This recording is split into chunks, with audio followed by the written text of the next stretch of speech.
अगर आपका भाई प्रधानमंत्री होता तो क्या आप पतंग बेच रहे होते या फिर पेट्रोल पंप पर अटेंडेंट या किसी गौशाला में हेल्पर होते? अगर आपका बेटा प्रधानमंत्री होता तो क्या आप लाइन में पैसे लेने के लिए खड़ी होती? जरा सोचिए। मैं विक्रम बजाज फिर एक बार लेकर आया हूं खबरों के पीछे का रिसर्च और सच।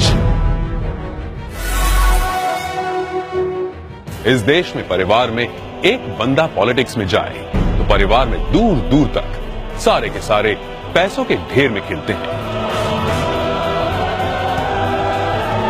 तभी आज हमारे पास हैं एक ऐसे नेता जो देश की सियासत की सबसे ऊंची कुर्सी पर बैठे हैं, लेकिन उनका परिवार कैसी आम जिंदगी जी रहा है। नरेंद्र मोदी के बड़े भाई सोम भाई मोदी खुद तो मानते हैं कि वो नरेंद्र मोदी के भाई हैं, पर उन्हें पता है कि प्रधानमंत्री के लिए सिर्फ 125 करोड़ देशवासियों में से एक है। छोटे भाई पंकज भाई गुजरात सरकार के माहिती विभाग में साधारण सी नौकरी करते हैं। दूसरे बड़े भाई अमृत भाई एक प्राइवेट कंपनी में फिटर के तौर पर रिटायर हुए हैं। आज भी उनके परिवार में से किसी ने एरोप्लेन अंदर से नहीं देखा। मोदी जी के दूसरे छोटे भाई प्रहलाद मोदी एक फेयर प्राइस शॉप चलाते हैं। उनकी 95 साल की माताजी नोटबंदी के बाद पैसे निकालने के लिए खुद लाइन में खड़ी दिखी थी। अब जब हम छोटे थे तो हमारा गुजारा करने के लिए वे अड़ोस पड़ोस के घरों में बर्तन साफ करना, पानी भरना, मजदूरी करना। आप कल्पना कर सकते हैं कि एक मां ने कितना कष्ट उठाया। नरेंद्र मोदी के चचेरे भाई अशोक भाई 8 बाय 4 फीट के किराए की दुकान में पतंग पटाखे और नाश्ते बेचते हैं। बड़े चचेरे भाई भरत भाई एक पेट्रोल पंप पर अटेंडेंट हैं और उनकी पत्नी रमीला बहन वडनगर के अपने छोटे से घर में ही खाने का सामान बेचती है। मेरे देशवासियों, मैंने घर, परिवार, सब कुछ देश के लिए छोड़ा है।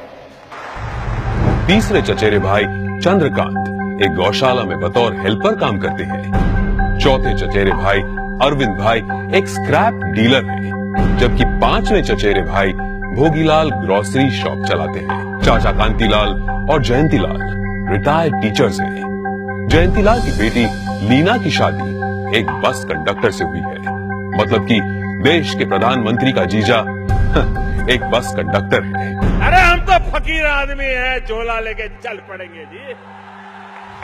परिवार को मोदी जी पर बड़ा गर्व महसूस होता है, लेकिन उन्होंने इस बात का कभी गलत इस्तेमाल नहीं किया। अब जरा सोचिए, दूसरी तरफ है यूपी के मुलायम सिंह यादव और अखिलेश यादव परिवार, जो सत्ता की खींचतान में अपने स्टेट, अपने लोग, अपनी जिम्मेदारियां और अपना होश तक भूल चुके हैं। गांधी परिवार, जिसने अपने परिवारवाद से कितना बड़ा पॉलिटिकल एम्पायर खड़ा किया, और बिहार के लालू प्रसाद भी अरबों खरबों के घोटाले कर अपने खानदान को माला माल करते आए हैं। कश्मीर में भी लोगों का जो होना हो वो हो, लेकिन अब्दुल्ला परिवार के ऐशो आराम में कोई कमी नहीं आई। अब जरा सोचिए, नरेंद्र मोदी ऐसे कैसे प्रधानमंत्री हैं जो इतने बड़े पद पर होने के बावजूद अपने परिवार के लिए कुछ नहीं करते हैं? क्यों? जवाब साफ है, ये 25-50 लोग नहीं बल्कि 125 करोड़ भारतीय ही उनका परिवार है। 125 करोड़ देशवासियों में एक मोदी होगा, उससे ज्यादा कुछ नहीं हो।